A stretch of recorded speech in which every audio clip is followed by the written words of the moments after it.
Hello and welcome back to Zenith. Children, today we are going to study the Darkling Thrush. I know you've been asking me to do this poetry from quite some time now. Finally, we are going to plunge into this poetry. The poetry Darkling Thrush is a nature poem by Thomas Hardy. The poetry begins with a very bleak dejection, a kind of despair. But as the poetry moves further, as the first two paragraphs end by the beginning of the third paragraph, the poetry starts showing us little ray of hope. The poetry begins when the poet is leaning against a copy's gate. Now, copy's here, children, means wooden gate of his house. That means maybe he is standing at the front gate of his house. And because it is extremely cold, the entire poetry set up is wintry season, which is very dark, very gloomy, all snowfall, and very hazy, very hazy and extremely cold, air blowing hither and around. The poet is so lost looking at the scenery in front of him that he forgets what he is actually and where is he actually standing. He was looking at the scene in front of him and he forgot about everything else. Nothing but the scenery in front of him that was so grey and gloomy. Maybe the poet was going through some heartaches, or maybe he wanted to share some of his emotions. So when we go through the poetry, we get to know a lot about the poet's mindset. Now, children, before we actually start by the line wise depiction of the poetry, I really need you to know one very particular thing. Before we get into any poetry or any story, we must know what was the mindset of the poet before writing the poetry or the story. Because let's say I say that the day has been great. Maybe I said that directly and you understood that what I exactly mean to say. That means I have had a great day today. But let's say from quite some time, my life has been little traumatic. Again, that gives you a very clear meaning. But let's say if I say, oh, I feel my life is not as amazing as people outside plan or think of it. Now, when I say this line, which is very, very a kind of deja vu, when you listen to these lines, you kind of feel as if I want to say something, but I'm still controlling myself. There are so many poetries that I have read all my life. When I read the poetry as a kid, I really could not connect to the poetry. Like the poetry television you must have done in your younger classes. When I did television, when I was in school as a student, I could not understand because that poetry made no sense to me because it was talking about how women actually get rid of their children and they concentrate on their daily household chores, ignoring the children, giving them some television or some video games to play, ignoring the child so that the child does not disrupt them while they are busy with their household chores. When I was a kid, I did not understand that at all. For me, it made no sense. But as the time passed, I grew up. I eventually became a literature teacher. And then when I started teaching children, I started digging it. And then I started realizing that actually poet wanted to talk hell lot in depth. The same thing we are going to study in this poetry of Thomas Hardy, The Darkling Thrush. Please remember the first two paragraphs are going to be all dejection, despair, hollowness, all gleam, because it's a nature poetry. The nature also around him, it's kind of sadistic. So without any further ado, let's just plunge into the lesson and let us understand what exactly Mr. Hardy has hidden for us. Okay. All right, so here we are with the Darkling Thrush. The lesson starts with the poet leaning at the wooden gate of his house. He's leaning with the support of the wooden door and he's looking outside, which is all frozen because of the extreme cold. It's snowing outside. The air is so frosty that he can actually see the air because of the moisture trapped, which is absolutely cold because of the moisture is trapped into the air. It looks kind of cold. Now let's say what is he actually trying to tell us? I leant upon the copy's gate when frost was expected grey. I was leaning at the wooden gate of my house when the frost was expected grey, when the cold was about to end. when the winter season was going to end. It was looking so spectacularly grey. It was so gloomy in front of me. And winter's dread made desolate. The ending of the winter season has made the uh, situation, has made the surrounding kind of desolate. It looked lonely, as if there are no humans left on earth, as if because okay, let's move, then you will understand it further. I'll elaborate it. The weakening eye of the day, the weakening eye of the day. Here we can actually understand this on our own. What is an eye of the day? We will definitely name it as sun, because when the sun rises, we face day. So what is he actually saying? When the weakening eye of the day, when the eye of the day is closing, that means it is evening time. Now, these four lines, let's imagine. The poet leaning at the wooden gate of his house, looking outside, and he's trying to tell us that I am leaning at the wooden gate of my house. The frost, the cold is looking like a ghost, white air blowing all here and there. It is the last few days of winter season, and it is the evening of the day. It's extremely cold and it's evening. The tangled vine stem scored the sky like strings of broken lace. Now, what does he mean to say that? He is standing in front of his house. Around him, there is lots of greenery, and he's got some tangled vine stem. Now, tangled vine stem means climbers. It can be any sort of climbers we can imagine, as a grapevine, or maybe pumpkin, or it can be let's say money plant. Whatever you want to imagine, whatever makes you to understand easier, you can imagine that. Maybe he's leaning at the wooden gate and he can see the vine stem tangling around. When he looks up, he can see the tangles hanging up in the air. He can look it up. He can find, and what he exactly tries to tell us, that when I look at the broken stems of the vineyard, because it's cold, the green leaves have shed themselves. It's only the stem which is hanging in the air. When I look it up, I feel as if the musical instrument of heaven has broken. The strings of broken layer. Layer as in it's a Veda. We generally say that in Hindi. It's a musical instrument. He says it looks like the nature's musical instrument layer has broken down. And I can see the strings hanging up from the sky to my eyes. All mankind's then haunted nigh had sought their house with fire. What does this mean? All human beings who were hunted nigh, who were loitering here and there, not loitering, maybe coming and going, maybe people coming from work or maybe returning to work. It can be anything. So, all human beings who were to be seen at this time out of their house, loitering around, right? They all have returned back to their household fires. They all are sitting by the fire of their house now in their comfort.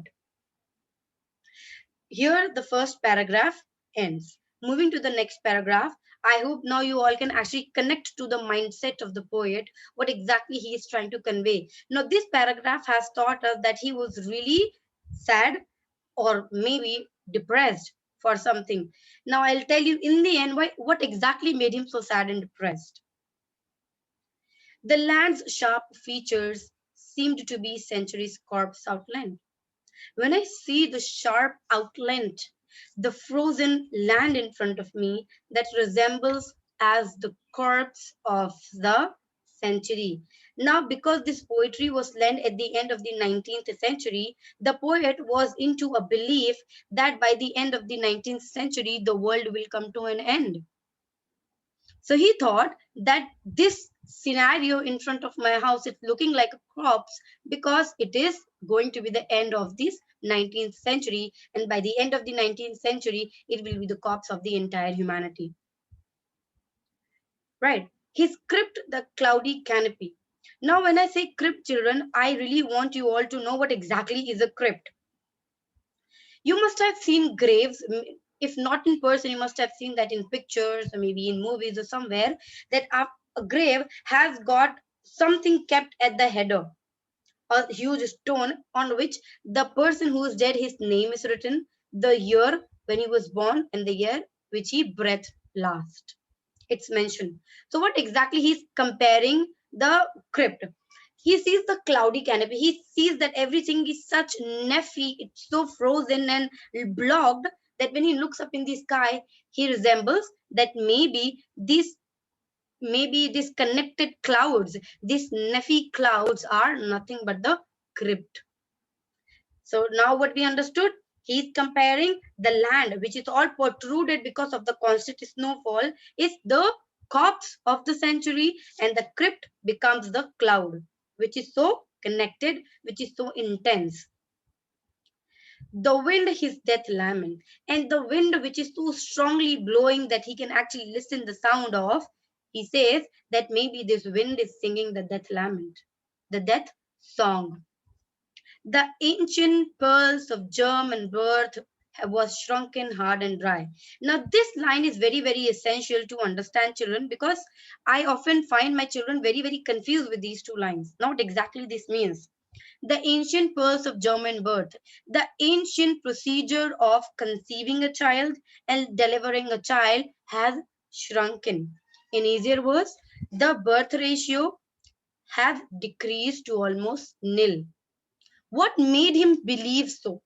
Because he is standing at the wooden gate, he is looking outside and he can see no human being around. It's only him all alone in front of his house. Nobody else can be seen. So when he sees nobody in front of him, he's because he himself is into a very gloomy mood right now. He wants to believe that maybe the humans have decreased, the population has decreased. It's decreasing because people are dying and no new human being is taking birth. That means the procedure of giving birth to a child has reduced to almost nil. Let's repeat the line again. The ancient pearl of germ and birth, the ancient procedure of conceiving a child was shrunken, hard, and dry, has reduced to almost nil. And every spirit upon earth seemed favorless as I. And every spirit on earth, including me, right, is devoid of zest and enthusiasm. No one I can find who is happy and enthusiastic about life. Now, this is the second paragraph that we have just completed. The first paragraph, the first and the second paragraph, he's trying to compare. He's trying to compare the protruded landscape because of the snowfall to a corpse. The wind is the death lament, the crypt is the cloud.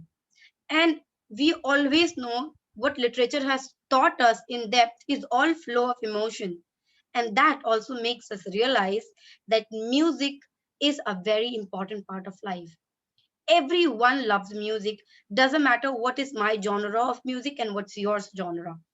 It's very, very different. Maybe our taste varies, but we all find our escape in music, and there is no doubt. Move to the third paragraph.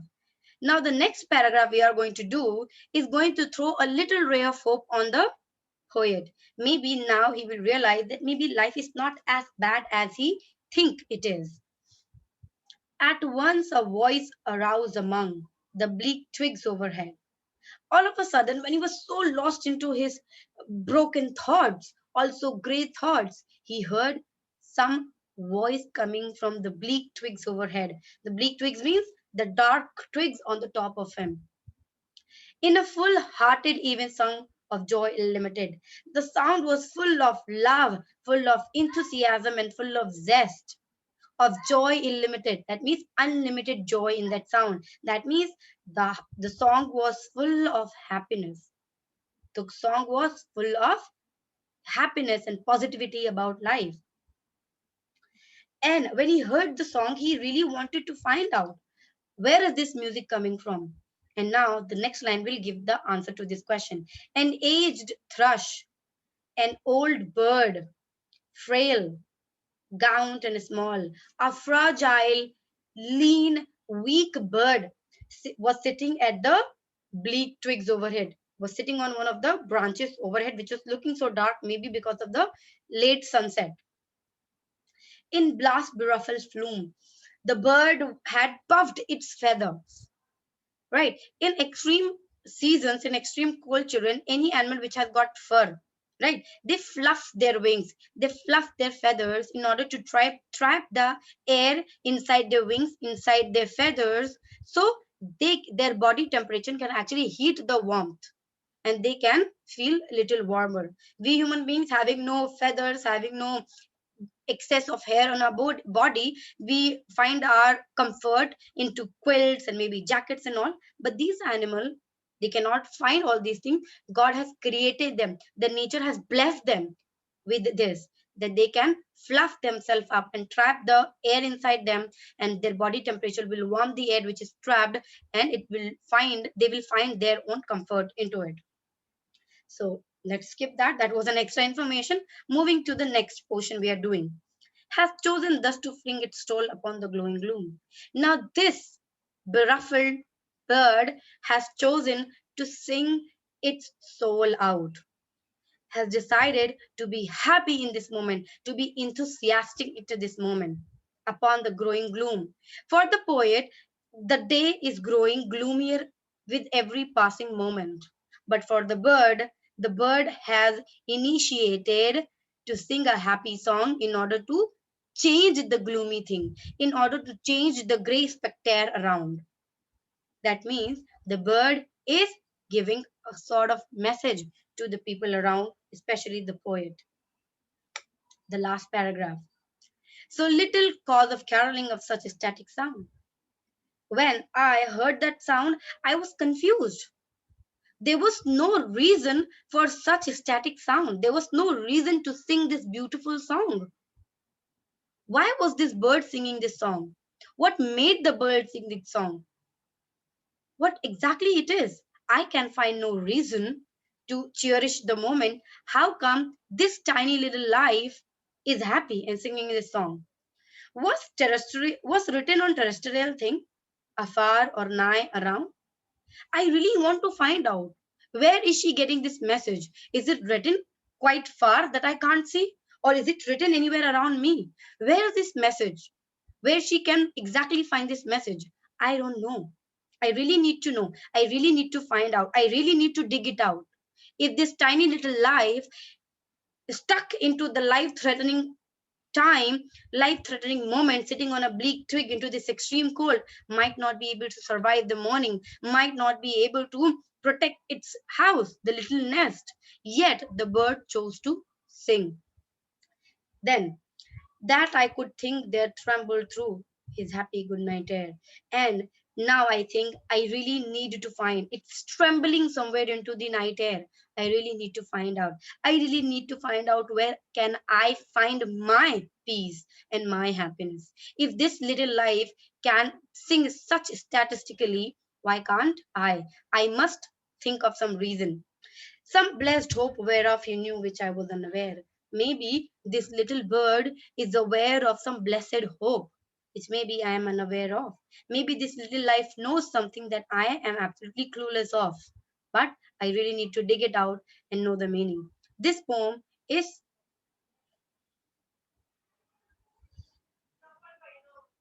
all right. So that is the poem, children, of the Darkling Thrush. I hope everyone could connect to the poetry and everyone understood the poetry. The poet actually is a message to the readers, and that is, children, whenever you find yourself into a place where it is only dark, where there is no ray of hope, there is no sunlight. Now by this what I exactly mean to say, that when you are stuck into a situation where it is very difficult for you to get out of it, right? Try to step into somebody else's shoes, maybe someone who is positive. Try to step into someone else's shoes. Maybe then you will try to realize, you will try to find out that the life we are living, it's nothing but a blessing. The blessing, the most precious, the most magnificent blessing God has ever blessed us with. And I personally, when I think about this, I really feel blessed enough that I could be that messenger who can actually deliver this little lesson to you. So thank you so very much for cooperating. Thank you so very much for listening to me, and God bless you all. I'll see you all back in the next class. Until then, bye. Take care.